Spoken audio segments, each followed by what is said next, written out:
as was the fashion at the time.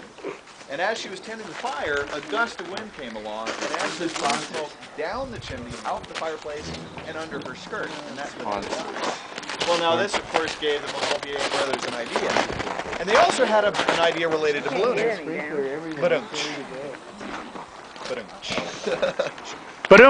So in any case, he said, well, maybe smoke has the property of levity.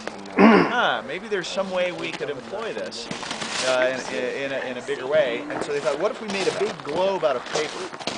And we filled that with smoke, maybe we'd fly in the air. And sure enough, they built one and filled it with smoke and went up. And they did a lot of experiments with this, and they found the sootier the smoke, the better. Now, they didn't understand density and hot air rises because it's less dense. They thought smoke had the property of levity.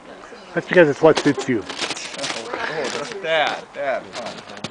And what it turns out to be that what suits you? The sootier the smoke they use, the better. Say hi. The better. Say hi, YouTube. Experiments work. And that backed up their idea. Hey, Alessandra. The soot would clog the pores in the paper. Hola, MIT. And make it more airtight, and that's why they would fly longer. So they built bigger and bigger ones, and they said, you know, I bet if we built a big enough one, we could go flying. But they didn't know if humans could live up in the sky. They didn't know if that was safe. So they thought, why don't we test this? We'll put a sheep, a duck, and a rooster. Now,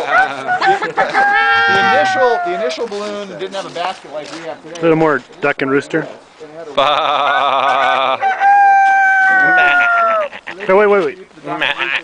Don't get ahead of the camera. They filled the whole thing with smoke, and it took off, and it flew for about a half a mile, and it came down, and they were fine, although the sheep had stepped on the duck's wing, but it wasn't serious. And so we thought, you know, let's go ahead and let's take humans.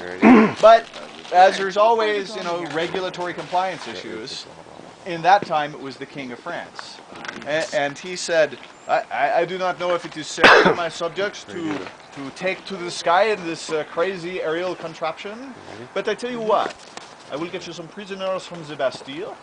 We'll put them in. Blah blah blah blah blah blah blah blah blah. But if they live, we'll pardon them. Can we have a commercial break? There was a nobleman in the audience at the time, and he said,